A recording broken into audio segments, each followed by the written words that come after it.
போன வீடியோவில் நம்ம எதை பற்றி பார்த்தோம் அப்படின்னா, மதுரையை ஆட்சி பண்ணி வந்துட்டு இருந்த மலைத்துவஜ பாண்டிய மன்னனுக்கும் அவர் மனைவியான காஞ்சனமாலைக்கும் குழந்தை இல்லை அப்படின்னு சொல்லிட்டு அவங்க புத்திர காமேஷ்டி யாகம் பண்ணுறாங்க. அந்த சமயத்தில் அந்த யாக அக்னியிலிருந்து ஒரு 3 வயது குழந்தை வெளியே வருது. அந்த குழந்தை காஞ்சனமாலையை பார்த்த உடனே வேக வேகமாக ஓடி வந்து கட்டி அணைக்குது. அந்த சமயத்தில் காஞ்சனமாலை ரொம்ப குழப்பத்தோடு அந்த குழந்தையை உற்று பார்க்குறாங்க. பார்த்தோம் அப்படின்னா அந்த குழந்தைக்கு 3வது ஸ்தானம் அப்படிங்கிறது இருக்குது. என்ன இது இப்படி இருக்கே அப்படின்னு சொல்லி அவங்க யோசிச்சுட்டு இருந்த சமயத்தில் அந்த அக்னியிலிருந்து ஒரு தேவ குரலில் ஒரு அசரீரி வருது. காஞ்சனமாலையே கவலைப்படாத, தடாதகை தன்னோட பருவ வயதை எட்டியதும் தான் மணந்து கொள்ள போகிற ஆடவனை பார்த்ததும் தன்னோட 3வது ஸ்தானம் அப்படிங்கிறது மறையும் அப்படின்னு சொல்லி அந்த அசரீரி சொல்லுது. இதை கேட்ட உடனே எல்லாருமே ரொம்ப சந்தோஷப்படுறாங்க. தேவ குரலில் அந்த குழந்தைய தடாதகை அப்படின்னு சொல்லி சொன்னதுனால மன்னனும் அந்த குழந்தைக்கு தடாதகை அப்படின்ற பேர் கொடுத்து அவங்க ரொம்ப சந்தோஷமாக வளர்க்க ஆரம்பிக்கிறாங்க. தடாதகை பார்க்கறதுக்கு ரொம்ப அற்புதமாக அழகாக இருந்தாங்க. அந்த அம்பாளே மகளாக வந்திருக்காங்க அப்படின்னு சொல்லி எல்லாருமே பேசிக்கிட்டாங்க. தடாதகையோட கண்கள் அப்படிங்கிறது மீன் போல இருந்ததுனால எல்லாருமே அவங்களுக்கு மீனாட்சி அப்படின்ற பேரும் கொடுத்தாங்க. பாண்டியனோட குலம் காக்க வந்த தன்னோட மகளுக்கு இவங்க பெண்ணாக மட்டும் இருக்கக்கூடாது, இவங்களுக்கு எல்லா போர்க்கலைகளும் கற்றுக் கொடுக்கணும்.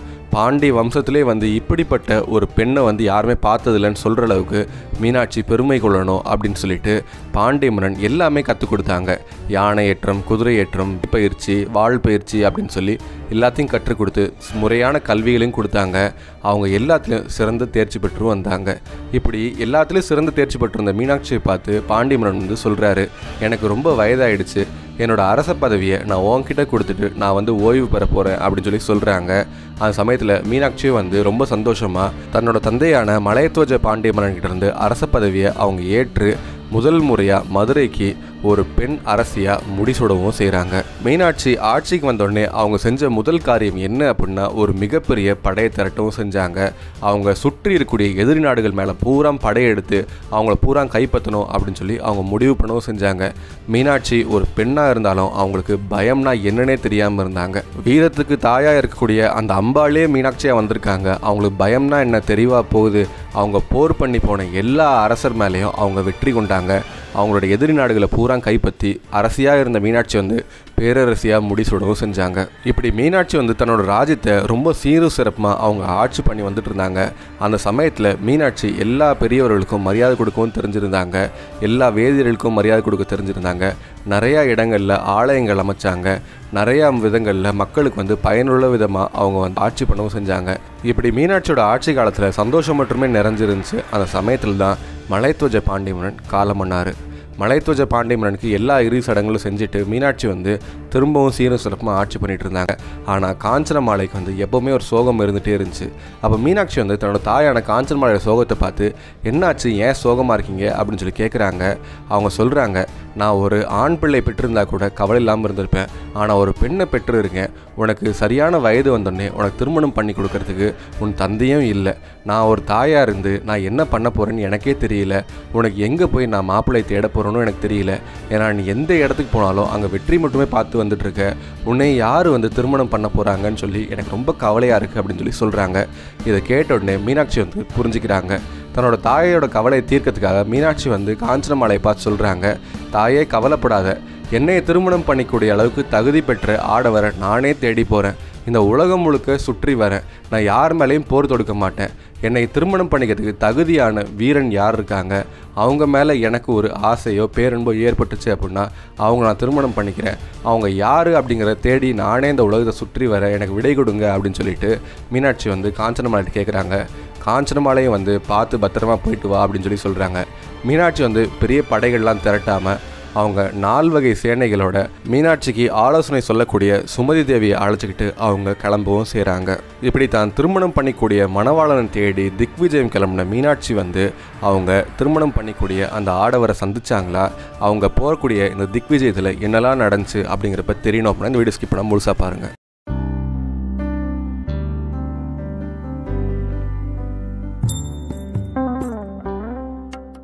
மீனாட்சி வெறும் 4 வகை சேனைகளோட அவங்க ஒவ்வொரு நாட்டுக்குள்ளேயும் போகிறப்போ வந்திருக்கிறது ஒரு பெண் தானே அப்படின்னு சொல்லிட்டு அவங்கள ரொம்ப இளக்காரமாக நினச்சாங்க. வேறு வழி இல்லாமல் மீனாட்சி அவங்களோட போர் பண்ணி வெற்றி கொள்ளவும் செஞ்சாங்க. இப்படி ஒவ்வொரு நாடுகளையும் போய் அவங்க வெற்றி கொண்டு கடைசியில் 8 திக்குகளில் இருக்கக்கூடிய எல்லா நாடுகளையும் அவங்க வெற்றி கொண்டு மிகப்பெரிய பேரரசியாக இருக்காங்க. தோல்வினா என்னன்னே மீனாட்சிக்கு தெரியாமல் இருந்தாங்க. அப்போ மீனாட்சி யோசிக்கிறாங்க, 8 திக்கில் இருக்கக்கூடிய ராஜ்யத்துக்கும் நம்ம போயிட்டோம், அங்கேயும் நம்மளை திருமணம் பண்ணிக்கூடிய தகுதியான ஆடவரை நம்ம பார்க்கவே கிடையாது. சரி, நம்ம கிழக்கே அமராவதி போய் பார்ப்போம் அப்படின்னு சொல்லிட்டு கிழக்கே அமராவதி போகிறாங்க. அங்கே இந்திரதேவனோட போர் பண்ணி அவங்க வெற்றி கொள்ளவும் செய்கிறாங்க. இந்திரதேவன் கிட்டேருந்து பரிசாக காமதேனு, கபகத்தரு, சிந்தாமணி அப்படின்னு சொல்லிட்டு அவங்க எல்லாத்தையும் பெற்றுக்கொள்ளவும் செய்கிறாங்க. அதுக்கப்புறம் அவங்க தென்கிழக்கு போய் அக்னி தேவனோட போர் பண்ணுறாங்க. அங்கேருந்து பரிசா தங்க கட்டிகளை பெறவும் செய்கிறாங்க. அதே மாதிரி தெற்கு வந்து யமதர்மராஜனோட போர் பண்ணி வெற்றி கொள்ளவும் செய்கிறாங்க. தென்மேற்கு போய் நிருதியை வெற்றி கொள்ளவும் செய்கிறாங்க. மேற்கில் போய் வருணனை ஜெயிக்கவும் செய்கிறாங்க. வடமேற்கு போய் வாயுவை ஜெயிக்க செய்கிறாங்க. வடக்கு திசையில் இருக்கக்கூடிய சோமனை ஜெயிக்கவும் செய்கிறாங்க. கடைசியில் அவங்க போர் பண்ணுறதுக்கோ அவங்க திக்விஜயம் போகிறதுக்கான இடமும் இல்லாமல் அவங்க தவிச்சு போயிருந்த சமயத்தில் தான் வடகிழக்கில் கைலாயம் அப்படிங்கிற ஒரு இடம் இருக்குது, அங்கே நம்ம போவோம் அப்படின்னு சொல்லிட்டு மீனாட்சி முடிவு பண்ணவும் செய்கிறாங்க. மீனாட்சி நினச்ச மாதிரியே அவங்களோட சேனை வீரர்களோட அவங்க வடகிழக்கு திசையில் இருக்கக்கூடிய கைலாயம் வந்து சேரவும் செஞ்சாங்க. இப்போ நமக்கு ஒரு கேள்வி வரலாம், சாதாரண மனிதர்கள் ரொம்ப எளிமையாக கைலாயத்துக்குள்ளே எப்படி போக முடியும் அப்படின்னு சொல்லி நமக்கு ஒரு கேள்வி வரும். மீனாட்சி வந்து அவங்களோட சேனை வீரர்கள்கிட்ட அவங்க கைலாயத்துக்கு போகிறதுக்கு ஒரு சூட்சமமான வழி இருக்குது, அது என்ன அப்படிங்கிற நான் சொல்கிறேன், அதை பின்பற்றி நம்ம எல்லாருமே உள்ள கைலாயத்துக்கு போகலாம் அப்படின்னு சொல்கிறாங்க. அப்போ மீனாட்சி வந்து அவங்க சேனை வீரர்கள்ட்ட சொல்கிறாங்க, ஓம் நமச்சிவாய அப்படிங்கிற மந்திரத்தை நம்ம சொன்னோம் அப்படின்னா கைலாயம் நம் கண் எதிரே தென்படும். அதை நம்ம உச்சரிச்சுக்கிட்டே நம்ம மனசில் வந்து நம்ம தீர்க்கமாக இருந்து நம்ம போனோம் அப்படின்னா கைலாயத்துக்குள்ளே போயிடலாம் அப்படின்னு சொன்னாங்க. அதே மாதிரி அந்த சேனை வீரர்கள் எல்லாருமே வந்து கைலாயத்துக்குள்ளே மீனாட்சி தேவி சொன்ன மாதிரி அந்த சூட்சமமான வழியை பின்பற்றி அவங்க கைலாயம் வந்தடையவும் செய்கிறாங்க. உலகம் முழுக்க சுற்றி திரிஞ்சு அவங்க பார்க்காத இடங்களையும் பார்க்காத நகரங்களையும் வெற்றி கொள்ள முடியாத ஆட்களையும் எல்லாருமே வெற்றி கொண்டு கடைசியில் கைலாயம் வரப்போ தேவிக்கு ஒரு சலிப்பே தட்டிருச்சு. இதுக்கு மேலே நமக்கு திருமணம் ஆகும் அப்படின்ற எண்ணம் எனக்கே இல்லை அப்படிங்கிற அளவுக்கு மீனாட்சியோட மனம் அப்படிங்கிறது வாட ஆரம்பிச்சிருச்சு. அப்போ மீனாட்சி வந்து நினைக்கிறாங்க, சரி நம்ம 8 திக்குகளையும் வென்றுட்டோம், கடைசியாக பாக்கி இருக்கிறது இந்த கைலாயம் மட்டும்தான், இதையும் வெற்றி கொண்டுடலாம் அப்படின்னு சொல்லிட்டு அவங்க கைலாயத்துக்குள்ளே நுழையவும் செய்கிறாங்க. அந்த சமயத்தில் கைலாயத்தோட வாயிற்காவலர்கள் எல்லாருமே வந்து மீனாட்சி தடுக்கவும் செய்கிறாங்க. இந்த உலகத்தையே வெற்றி கொண்ட மீனாட்சியை வந்து தடுக்கிறதுக்கு யாராவது இருக்காங்களா, அவங்களுக்கு கைலாயம் ஏமாத்திரம் அப்படின்ற மனசில் கொண்டு அவங்க அந்த காவலர்களோட போர் பண்ணி அவங்க வெற்றி கொள்ளவும் செய்கிறாங்க. கைலாயத்தோட பல மதில்களை வந்து மீனாட்சி கடந்து வந்துட்டு இருக்காங்க. இதை பார்த்த உடனே நந்திதேவருக்கு பயங்கரமாக கோவம் வருது. அவர் பூதகணங்களோட மிகப்பெரிய படையை அழைச்சிட்டு அவங்க மீனாட்சியோட போர் பண்ணுறாங்க. மீனாட்சி வந்து வில்லில் இருக்கக்கூடிய அம்பு மாறி வேக வேகமாக வந்து அந்த பூதகணங்கள் எல்லாத்தையும் வென்று நந்திதேவரையும் வெற்றி கொள்கிறாங்க. நந்திதேவர் மீனாட்சி கிட்ட தோற்ற உடனே அவங்க பயந்து போய் அவங்க சிவபெருமானை நோக்கி ஓடவும் செய்கிறாங்க. சிவபெருமானை பார்த்து நந்திதேவர் காலில் விழுந்து அவங்க கை கூப்பி அழுகிறாங்க. சிவபெருமானே 3 ஸ்தனங்களோட ஒரு பெண் வந்திருக்காங்க. அவங்க பார்க்குறதுக்கே ரொம்ப கொடூரமாக இருக்காங்க. அவங்க போர் பண்ணாங்க அப்படின்னா அவங்கள வெற்றி கொள்றதுக்கு இந்த பிரபஞ்சத்திலே ஆள் இல்லாத மாதிரி போர் பண்ணுறாங்க. அவங்கக்கிட்ட நம்ம தோற்றுட்டோம். அது மட்டும் இல்லாமல் நம்ம பூதகணங்கள் படையை மொத்தமாக அவங்க ஒரே ஆளாக இருந்து அழிச்சிட்டாங்க. அவங்க உள்ளே வராங்க, நீங்கள் தான் எங்களை காப்பாற்றணும், வாங்க அப்படின்னு சொல்லி அழைக்கவும் செய்கிறாங்க. நந்திதேவர் சொன்ன கேட்ட உடனே சிவபெருமான் வந்து ஒரு சின்ன சிரிப்போட அவங்க வந்து பார்க்குறாங்க. அந்த சமயத்தில் நந்திதேவருக்கு ஒன்றுமே புரியல. மீனாட்சி பிறந்ததே சிவபெருமானோட திருவிளையாடல் தான். மீனாட்சி அம்மன் திக்விஜயம் வந்தது வந்து சிவபெருமானுக்கு தெரியாமலா இருக்கும். மீனாட்சி அம்மன் கைலாயம் வந்து எல்லாரையும் வெற்றி கொண்டு இந்த நிலைமைக்கு வரணும் அப்படிங்கிறது சிவபெருமானோட திருவிளையாடலில் ஒன்று அப்படிங்கிறது சிவபெருமானுக்கு மட்டுமே தான் தெரியும். அந்த சமயத்தில் நந்திதேவரை பார்த்து சிவபெருமான் சொல்கிறாரு, அஞ்சேல் நானே வரேன் அப்படின்னு சொல்கிறாங்க. சிவபெருமான் வந்து மீனாட்சி எந்த இடத்துல இருக்காங்கன்னு சொல்லி தேடி அங்கே போகிறாங்க. ஒரு குளத்தில் இருக்கக்கூடிய மீனாட்சி வந்து சிவபெருமான் உற்று பார்க்குறாங்க. மீனாட்சி அம்மனோட 3வது ஸ்தனம் அப்படிங்கிறது மறையவும் செய்யுது. இதை பார்த்த உடனே எல்லாருமே ரொம்ப ஆச்சரியப்பட்டாங்க. மீனாட்சி அம்மன் சிவபெருமானை பார்த்தபடி அவங்க ஒன்றிருக்காங்க.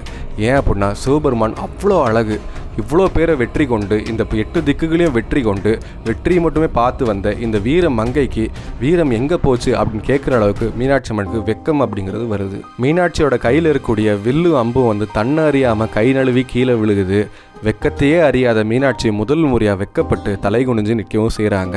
அந்த சமயத்தில் அவங்களோட மதிய அமைச்சரான சுமதி தேவி வந்து மீனாட்சி அம்மனை பார்த்து சொல்கிறாங்க, உங்களை திருமணம் பண்ணிக்கிறதுக்கு இவர் தான் சரியான ஆளாக இருப்பாங்க, உங்களுக்கு ஏற்ற பொருத்தான ஜோடி இவர் தான் அப்படின்னு சொல்கிறாங்க. இதை கேட்டு மீனாட்சினால் வெக்கத்தை பொறுத்து கொள்ள முடியாமல் அவங்க தலை குனிந்தபடி ஓரக்கண்ணால் அந்த சுந்தரமூர்த்தியான சிவபெருமானை அவங்க பார்த்து ரசிக்கவும் செய்கிறாங்க. அந்த சமயத்தில் சிவபெருமான் வந்து மீனாட்சி பார்த்து சொல்கிறாங்க, இன்றிலிருந்து 8ஆம் நாள் திங்கட்கிழமை அன்னைக்கு நான் உன்னை மணக்கிறேன், நீ ஊர் திரும்பலாம் அப்படின்னு சொல்லி சிவபெருமான் விடை கொடுக்கவும் செய்கிறாங்க. உடனே பரிவாரங்களோட மதுரை திரும்பிய மீனாட்சி வந்து தன்னோட தாயான காஞ்சனமாலை கிட்ட நடந்த விஷயத்த எல்லாமே சொல்கிறாங்க. இதை கேட்டு காஞ்சனமாலை ரொம்ப சந்தோஷப்படுறாங்க. கல்யாண வேலைகள் எல்லாமே ரொம்ப சிறப்பாக நடந்துட்டுருக்கு. எல்லா நாட்டு அரசர்களுக்கும் அழைப்பு அனுப்பப்பட்டிருக்கு. வந்தவர்கள் தங்குறதுக்கு தங்குமிடங்கள் கட்டப்பட்டன. கல்யாணம்னா சும்மாவா, அதுவும் தேவியோட கல்யாணம்னா சும்மாவா?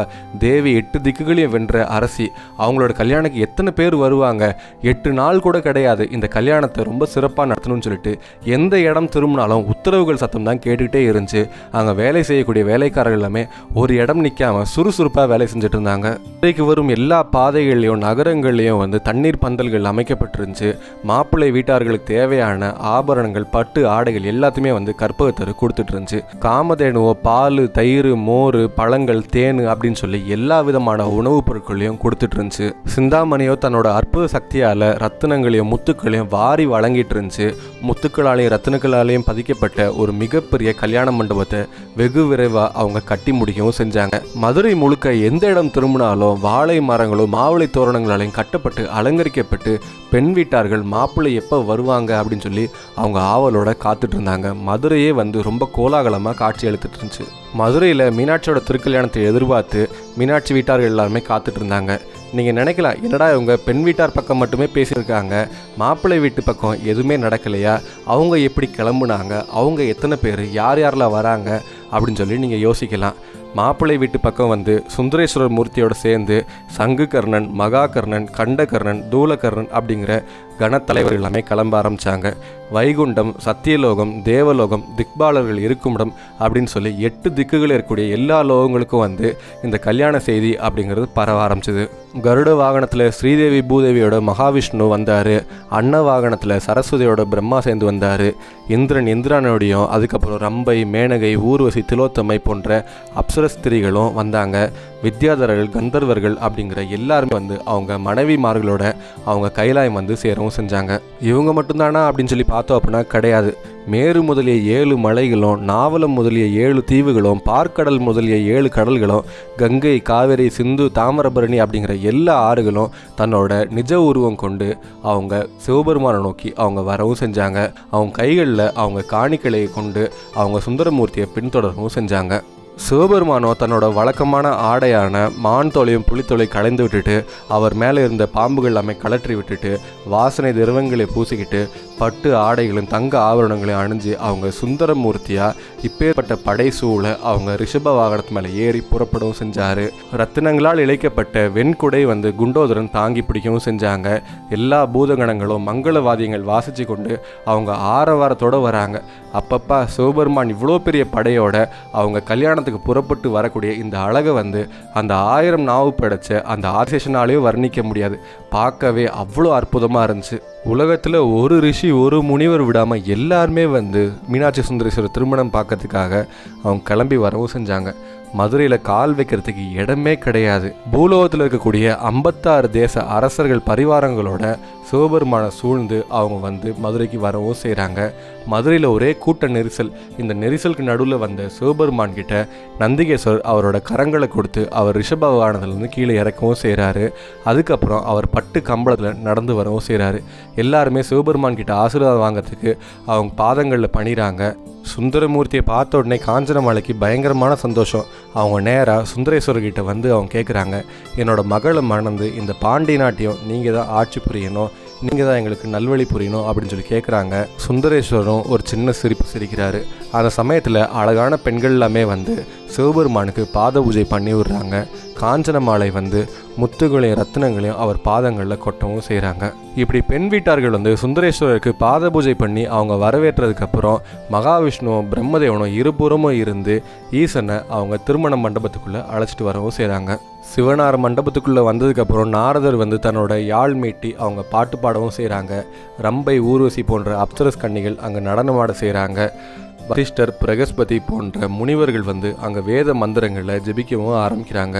மகாலட்சுமியும் சரஸ்வதியும் அலங்கரிக்கப்பட்ட மீனாட்சியை வந்து அவங்க பண்போடு அழைச்சிட்டு வந்து சுந்தரேஸ்வரர் பக்கத்தில் அமர வைக்கவும் செய்கிறாங்க. அந்த சமயத்தில் பிரம்மதேவன் யாகம் வளர்க்கிறாரு. காஞ்சனமாலை ஒரு கொண்டிலிருந்து நீர் வார்க்கிறாங்க. மகாவிஷ்ணு மீனாட்சியோட கரம் பிடித்து சுந்தரேஸ்வரர் கரம் பிடித்தும் கொடுக்குறாங்க. அந்த சமயத்தில் சுந்தரேஸ்வர பெருமான் வந்து சங்கு போல இருக்கக்கூடிய மீனாட்சியோட கழுத்தில் திருமாங்கல்யம் கட்டுறாங்க. மீனாட்சி அம்மி மிதிக்கிறாங்க. மகாவிஷ்ணு பொறியிடுறாரு. இப்படி மீனாட்சி சுந்தரேஸ்வரர் திருமணம் நடந்து முடிஞ்சதுக்கப்புறம் எதிர்மரியாதை செய்யறதுக்கு ஈசன் வந்து வந்திருக்கிற எல்லாருக்கும் பட்ட ஆடைகளையும் தங்க ரத்தினங்களையும் அவர் பரிசாளிக்கவும் செய்கிறாரு. சிவபெருமானோட மிகப்பெரிய ஜடாமுடியில் பாம்புகள் தவழ்ந்து விளையாடிட்டு இருந்த இடத்துல இன்னைக்கு ரத்தின கிரீடம் இருக்கு. ஏன்னா அவர் பாண்டிய மன்னன் ஆயிட்டாரு. ஒரு பெண்ணை திருமணம் பண்ணி அரசராகிறவங்க வந்து ஒரு லிங்கத்தை பிரதிஷ்டை பண்ணணும் அப்படிங்கிறது பாண்டிய குல வழக்கமாகவும் இருந்துச்சு. அப்படி அந்த அரசர் வந்து லிங்கத்தை பிரதிஷ்டை பண்ணி வழிபட்டாரு அப்படின்னா அந்த குலம் ஓங்கும் அப்படிங்கிறது ஒரு ஐதீகமாகவும் இருந்தது. இதனாலேயே பாண்டிய மன்னனான சுந்தரேஸ்வர மூர்த்தி வந்து அவர் மதுரைக்கு நடுவில் ஒரு ஏர் பூட்டி அவர் நிலத்தை உழுது மேற்கு திசை பார்த்த மாதிரி ஒரு லிங்கத்தை பிரதிஷ்டை பண்ணவும் செய்கிறாரு. இப்படி உலக மக்கள் நன்மைக்காக சுந்தரேஸ்வர மூர்த்தி பிரதிஷ்டை பண்ண அந்த லிங்கத்துக்கு வந்து ஈக பீஷ்ட பிரதர் அப்படின்ற பேரும் கொடுத்தாரு. அந்த லிங்கத்துக்கு ஏன் அவர் அப்படி ஒரு பேர் கொடுத்தாரு அப்படின்னா அந்த லிங்கத்தை மனசில் பக்தியோட யாராவது வழிபட்டாங்க அப்படின்னா கேட்டதை கொடுக்கக்கூடிய வல்லமை படைத்தவர் அப்படின்னு சொல்லி பொருளாகுது. அந்த லிங்கத்தை எப்படி வழிபடணும் அப்படின்னு சொல்லி அதுக்கான முறையையும் வந்து சுந்தரேஸ்வர் மக்களுக்கு சொல்லவும் செஞ்சார். இதை கேட்டு எல்லா தேவர்களும் மனிதர்களும் ரிஷிகளும் முனிவர்களும் எல்லாருமே அந்த லிங்கத்தை வழிபடவும் செஞ்சாங்க. இப்படி அந்த அம்பாளே வந்து மதுரையில் மீனாட்சி அவதரித்து மீனாட்சி அம்மனா வந்து அவங்க மதுரையின் அரசியாகி அவங்க பேரரசியாகி கடைசியில் மீனாட்சியை கரம் பிடிக்கிறதுக்கு அந்த சிவபெருமானே சுந்தரேஸ்வரராக வந்து அவங்க கரம் பிடித்த இந்த மீனாட்சி சுந்தரேஸ்வரர் திருமண வைபோகம் அப்படிங்கிறது தான் வந்து சிவபெருமான் மதுரையில் நடத்திய 5வது திருவிளையாடல்னு சொல்லலாம். இன்றளவுலையும் மீனாட்சி சுந்தரேஸ்வரர் திருமண வைபோகம் அப்படிங்கிறது இதே பிரம்மாண்டத்தோடு நடந்துட்டு இருக்கு.